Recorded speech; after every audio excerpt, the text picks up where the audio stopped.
Hello, this is Mokibo, and for this Halloween special, I'd like to read a story.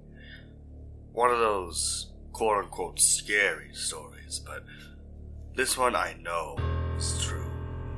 So sit back, grab a drink, get one of your favorite snacks, and let's delve right in.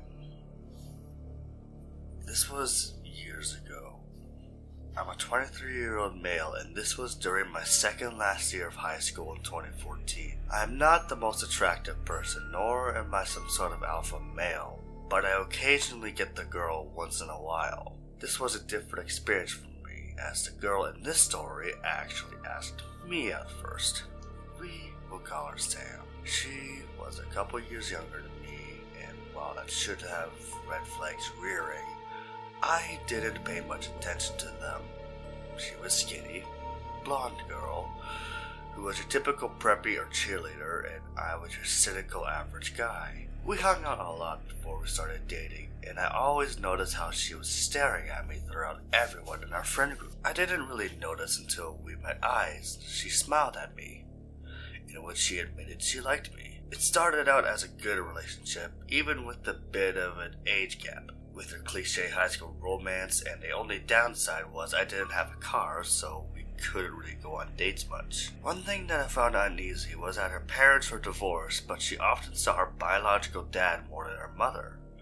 We'll call this man Steve. Now, Steve was in his early 40s, and he is an ex-convict, which will be relevant later. He and I kinda got along, but he also had a temper that sparked so quickly that I had to walk on eggshells every time we spoke together. Sam's mother was always a landmine waiting to go off at the simplest of things, and had a bit of a Karen vibe to her, so we will call her that. Karen pretty much didn't want anything to do with Sam, and Sam's stepfather always obeyed Karen's commands, which I found pretty disturbing. Throughout the relationship, Sam would blow up my Facebook notifications to the point where it was just nothing but her, leaving me no breathing room for anything. If I posted anything that she didn't like, I got lectured for it. We usually hung out with other couples we had in the group, and it was a sweet thing, but good things never last, right? Fast forward a few weeks, and I went to her place to hang out. I wanted to take pictures of us together for memories, and when I tried, she always looked away or covered her face, and she didn't tell me why at the time. Turns out, she had been assaulted by another guy in school and didn't want to tell me in fear of my reaction, which played out like you'd think it would. I wanted to kill this guy for what he did, but he claimed innocence for it. The strange thing is that when he got fed up and explained his side of the story, he said there was no assault, and he didn't even go to her place at all. Now, me being stubborn, I didn't believe this at first and walked away. Steve always talked to me on Facebook asking about Sam, and I always replied that she's fine, just to not set off his temper. Me, Sam, and Steve were also gamers as well, so occasionally we played Call of Duty together and it was fun. But like I said, this was occasional. The relationship seemed to slowly become tedious because I felt like I didn't have much of a free will, and it was like if I made Sam upset for any reason, Steve would come running to murder me. I wanted to talk to Sam about how this relationship was not going to last due to the stress it has been on me, and I could tell she's been stressed as well, so I messaged her on Facebook to discuss it all. She was of course upset about this, but also understood. But the strange thing is that she then admitted that the assault was fake and she wanted to test my emotions, and this really depressed me. Sam knew how much we were drifting apart, but wanted to try and bring it back to when we were both happy. One of Sam's friends was your typical girl who would tell her everything whether it was real or not. This was when I really wanted it all to end, because from what I have gathered, her friend was spreading rumors that I was cheating on Sam using quote-unquote evidence, even though it was far from the truth. But knowing Sam, she believed her friend over me, and it came to a head when I was in class, hood up and depressed, and she comes storming in, disturbing the class to come and accuse me of what she was told. I, of course, was confused by all this, and I asked if she could show me the evidence of this, and she didn't, which means her friend made it all up to split us apart for an unknown reason.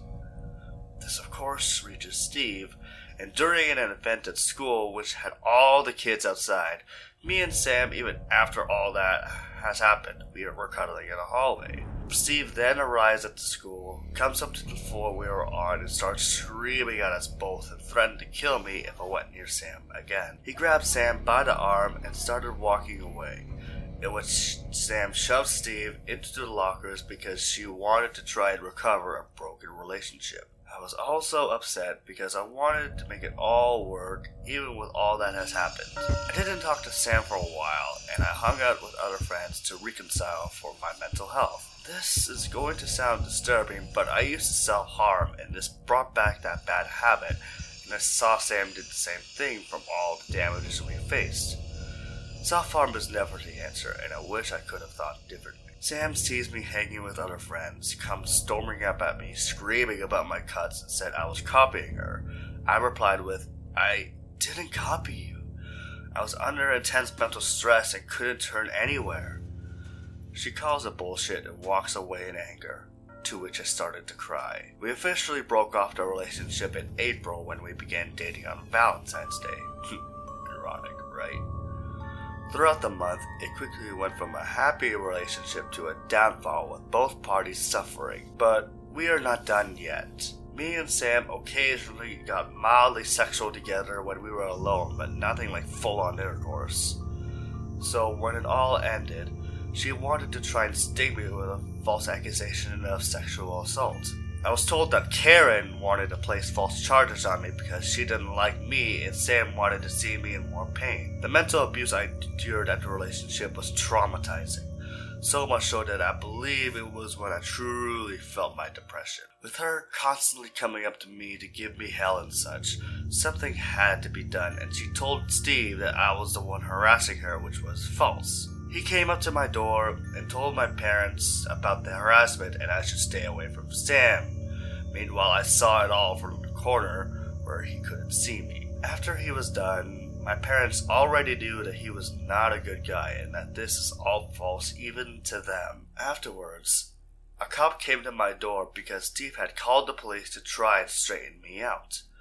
The cop explained to me about how he had visited their place before ours and that he wasn't going to charge me with anything because from what he witnessed, he was not going to take their side at all. He explained that when he entered their place, Steve was in the middle of yelling at Sam, and when he tried to calm Steve down and tried to stop the yelling, Steve then insulted the cop and told him to not tell him how to parent his kids, which was the straw that broke the camel's back for the officer. He told me that Steve acted like a complete man-child, and that if I needed help regarding him or Sam, I could call him personally, and he gave me his card, which filled me with joy. I told him about the false charges that Karen was trying to set up, and he told me not to worry about it because that never went through and she was ignored.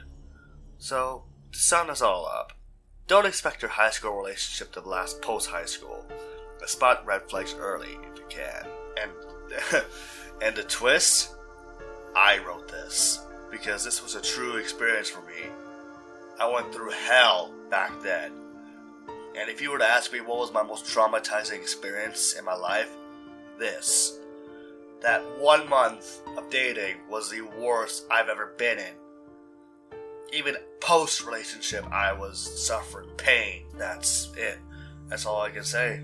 Thank you for tuning in for this Halloween special, and I hope that if you want to see me read more of these Reddit stories, let me know, because I don't even know if I have the quote-unquote narrator voice as everyone else does. I mean, compare me to Let's Read, and oh my god, he's like Morgan Freeman with his voice. Anyway, hope you guys enjoyed this special, and I'll see you guys later.